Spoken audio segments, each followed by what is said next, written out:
السلام عليكم متابعينا الكرام. في هذا الفيديو الجديد نحكيو على أسعار الأورو والدولار والجنيه الاسترليني في الفترة المسائية، خاصة مع الارتفاع الجديد اللي شهدوا الأورو بالتحديد هنا داخل أرض الوطن، وحتى اللي راهم في الغربة ثاني شهدوا واحد الارتفاع نوعا ما، ولا حتى أكثر من الجزائر بشوية. فقط قبل ما نبدأ متابعينا الكرام ونديروا حتى تحليل بحول الله وحتى توقعات الأيام القليلة المقبلة، اللي كان راح يستمر الأورو في الارتفاع ولا ما يستمرش، وخاصة اللي عنده كاش اللي حاب يشري، اللي حاب خاصة مثلا اللي راح حاب يشري يخلي الآن راه غالي مثلا ويستنى من بعد ويزيد يهبط ولا ما يهبطش، ولا اللي حاب يبيع يبيع الآن ولا يخلي من بعد. بحول الله نبي نعطيو لكم معطيات توقعات مبنية على العديد من المعطيات بحول الله كيفاش راح يكون سكوار بعد على أكثر تقدير حوالي أسبوع، ارتفاع أو انخفاض أو ثبات. قبل ما نبداو صلوا على النبي مجددا، ديرونا الإعجاب والاشتراك متابعينا الكرام. نبداو على بركة الله اولا مع الاسعار ومن بعد ندخلوا في الموضوع تاعنا بحول الله. اولا 100 جنيه استرليني في الفتره المسائيه يشريوها 3 ملايين و10، يبيعوها لك 3 ملايين و60. ما تختلفش بزاف من ولايه الاخرى، تاع افير 5000 ممكن تنقص ممكن تزيد، هذا ما كان، هو دائما ثابت ومرتفع الجنيه الاسترليني. اما بخصوص الدولار، 100 دولار راهم يشريو فيها الان في الفتره المسائيه 2 ملايين و370 حتى 2 ملايين و390، يبيعوها لك 2 ملايين و400 حتى 415. تختلف على حسب الولايه وعلى حسب الكميه، اختلافات كبيره. على هذه نقول لكم انا اللي يحب يعرف شحال الاورو ولا الجنيه الاسترليني ولا الدولار ولا اي عمله اخرى، يحب يعرف شحال دارت في ولايته بالتفصيل، يكتب لي بحول الله التعليق باسم الولايه نرجع الجميع. اما بخصوص الاورو نذكروا اولا بحول الله شحال راه يدير في الدول الاوروبيه، وبعد نجيو نذكروا شحال راه يدير هنا في الجزائر. اولا في الدول الأوروبية أو خاصة في المدن الفرنسية، حتى في إسبانيا ألمانيا حتى في تركيا، راهم يشريو فيه 2 ملايين و540 حتى 2 ملايين و540 عفوا، ويبيعوها لك 2 ملايين و560. وممكن حتى يشريو عليك 45 كي تكون عندك اون صوم كبيرة بزاف بزاف، خاصة في الفترة المسائية. الصباح كان أقل من هكذا حتى ب10 آلاف. من الغدوة الصباح الله أعلم إلا كان يزيد ولا ما يزيدش، بحول الله دوك برك نزيدو نديرو واحد التوقعات نجيو ليها. أما هنا في الجزائر في السكوار شحال راه يدير 100 اورو؟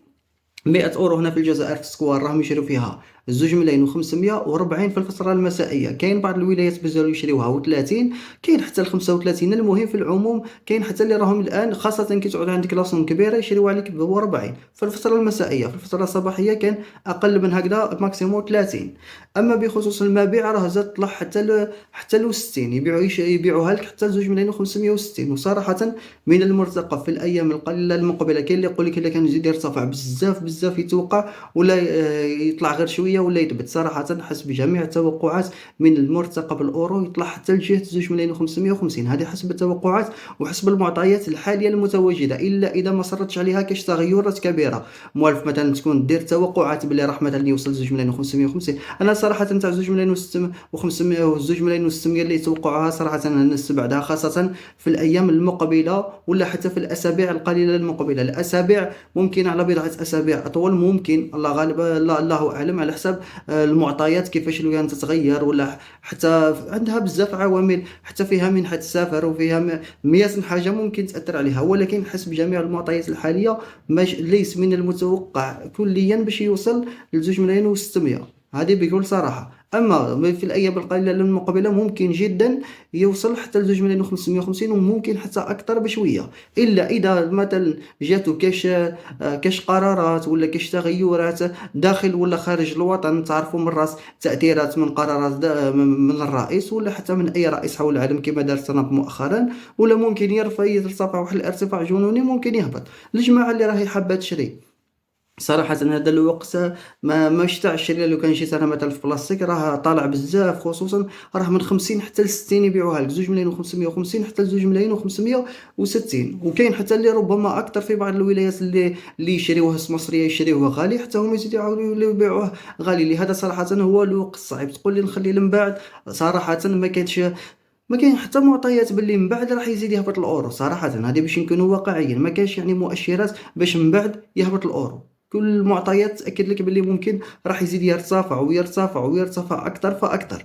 لهذا صراحة اللي راهم حابين يشريو ممكن حتى ولو انه غالي دوكا ممكن تشري دوكا، الا اذا كان تقعد تدير واحد الامل، تربط واحد الامل بمنحة 750 اورو منحة السفر. لو كان يطبقوها ينخفض شوية، هو صراحة كي يطبقوها ينخفض شوية بصح ماشي بزاف. مراكش يعني راح تشري ب2.500.000 ب2.400.000 ولا 2.350 ولا 300 ولا 200 ولا ب2 ملايين كيما البعض راه يبيع في الوهم العباد وخلاوهم كاين اللي أكثر من سنة هما يستناو في السكوار هذا يطيح.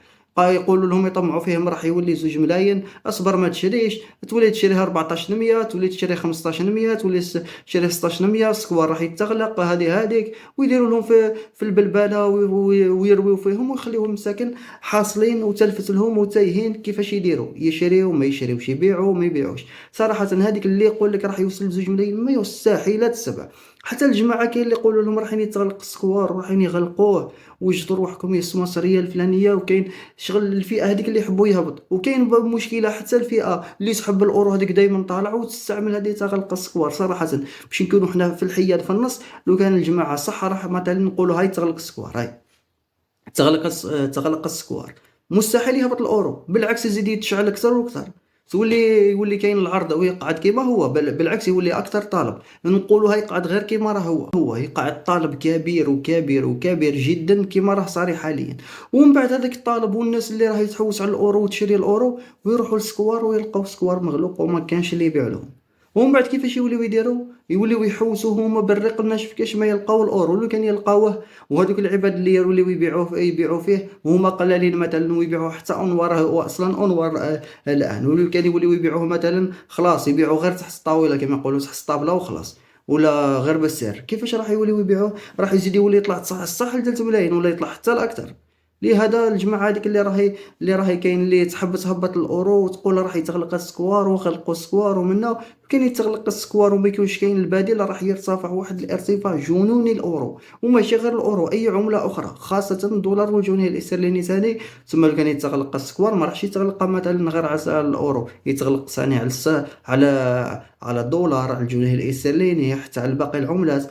لهذا صراحة الجماعة اللي راهي تدير في هذيك الحملة تاع غلقوا السكوار وغلقوا السكوار، هذيك لو كان جات السلطات الجزائرية حابة تغلق السكوار وشافت فيه باللي لازم يتغلق لو كان غلقته. ولكن الآن ما متوفرش البديل، بحول الله نهار يوفروا البديل السكوار ماشي يخلقوه، يتغلق وحده السكوار واللي ما كانش كيولي العملة تاعنا مثلا متوازية، ماشي متوازية مع الأورو تولي نفس القيمة، لا تولي كيما في البنك كيما في السكوار، تما اوتوماتيكمون الأورو هذا عفوا تلفت لي. سامحوا لي متابعينا الكرام، هذا السكوار يتلاشى مباشرة تلقائيا، يولي ما كانش سكوار وحده بغير ما تغلقوا انت. فما بالك الجماعه اللي يجي يقول لك غلق السكوار تغلق، لو كان يغلقوه لو كيهبط يولي 1.4 مليون كيما في البنك، بالعكس ثم يزيد يطلع. وهذه تحليل منطقي. قلنا في الايام القليله المقبله صراحه الاورو من المرتقب يوصل حتى 2.550. انا ماشي نأيدش هذوك الجماعه اللي يقول لك يطلع فوق 2.6 مليون. هذا مجرد توقعي وتحليلي، وربما هما يكونوا على صواب وربما يكونوا على خطأ، وربما يكون على صواب وربما يكون على خطأ. مع السلامه.